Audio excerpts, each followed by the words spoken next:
जेव्हा श्री स्वामी समर्थांचं आपल्या घरात आगमन होतं, जेव्हा श्री स्वामी समर्थ महाराज आपल्या घरात येतात, त्या दिवसापासनं आपल्या दुःखांची, आपल्या संकटांची, आपल्या विघ्नांची राख रांगोळी व्हायला चालू होते.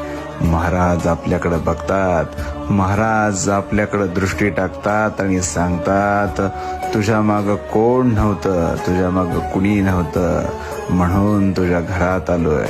तुझा रक्षण करता, तुझा सर्व कार्य करविता करविता आजपासून मी आहे.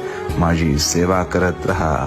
ह्या सेवेचं फळ तुला एक दिवस असं मिळेल की तुलाच उमगणार नाही की तू काय मिळवलंयस.